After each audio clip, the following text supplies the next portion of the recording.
In this video, I'm gonna show you how to drive slow to go fast in sim racing. During my recent sim races at Austria on the F125 game, this is the epiphany that I had. And I'm gonna show you what I have learned so that you can hone your own racecraft and become faster in your own races as well. Now I'm gonna use the F1 games as an example, but this can apply to almost any sim on the market. For the past year, since I've joined the fastest F1 league in the world, I've been pushing harder and harder to become faster. Pushing harder and harder against the limit of how late I could brake, of how aggressive I could be when getting back on the power, and in general, being more aggressive with how I drove the car. It's worked to some degree, but unfortunately, it's also made me a lot slower in a lot of key areas. But Kai, how does that make any sense?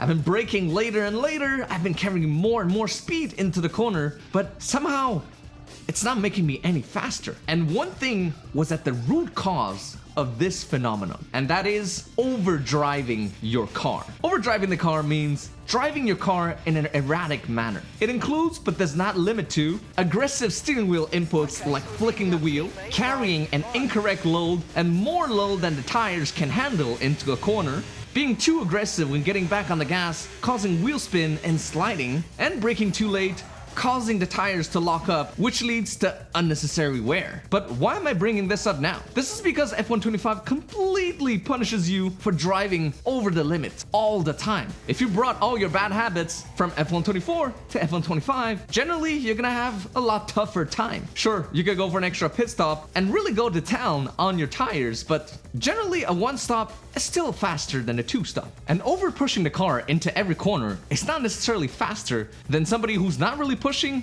or who's being more conservative, because dirty air will punish you harder and harder the closer and closer you get to another car. For example, let's take a look at this race from Austria where I went for a one stop and my opponent a two stop. I was in second place, but I wasn't really pushing to overtake P1. I was happy with where I was, but the car in front was pushing like mad. You could see that in the second and third sector where he would always pull a 4 or 5/10 gap, at least at first. Yo, he's pushing like a madman, this guy. But by doing that, he was forced to go in for an early pit stop off of his hard compound of tires while I overcut him on the mediums. For what? And in the end, this allowed me to easily go for the one-stop strategy, which still ended up being faster than the two-stop. Grazie, ragazzi. Now, how did I achieve this exactly? Two things are at play here. The first thing is maintaining the same tire load throughout the corner, while also being slightly under the limit. This means I'm gently guiding the car through the corner instead of yanking the steering wheel to force the car to go where I want it to go. A great way to know if you're doing this correctly is through the force feedback. When pushing against the wheel to steer the car, you should feel that the car is steering with minimum amount of force applied to the wheel. This means you're carrying the right amount of speed with minimum scrubbing. But if you're steering more than what's needed, you'll notice that it doesn't actually make the car turn more. All it does is to overheat the surface temperature on your tire and cause drastically more tire wear. This is also known as tire scrubbing in sim racing. The second is going for the slow in and fast out approach. By braking a little earlier into corners, this allows me to get the car slowed down a lot earlier and set up a better exit for better traction.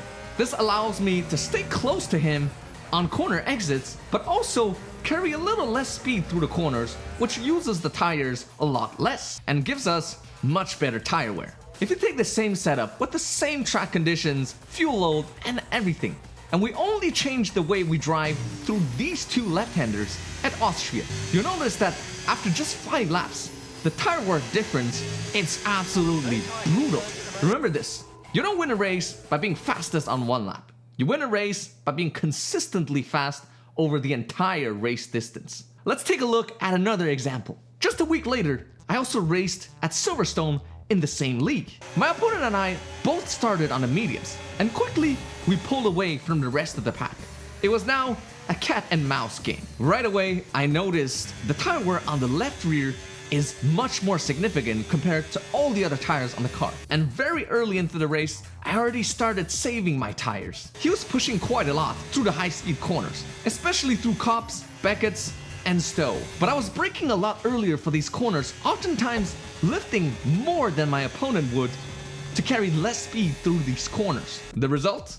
When he had to box on lap 11, Tires are dead he was already. on 52% tire wear while I was only on 44. That is an 8% tire wear difference, which also equals to 2 laps worth of tire advantage. And this tire advantage allowed me to push a lot harder on my in-lap and ultimately overcut my opponent, even coming out 2 seconds in front of him. So in conclusion, what feels the fastest to you is not always the fastest way around a racetrack. In order to race smarter, you have to rethink the way you drive. To recap, pay attention to the load you carry through corners. Be smoother on power and with your steering, but also be strategic with when you decide to push and when you can be more conservative. And before I send you off, for all the people who challenge themselves to brake later and later all the time, why don't you challenge yourself to get the car rotated earlier and earlier every time? As always, if you enjoyed the video, leave a like and subscribe to the channel for more videos like this.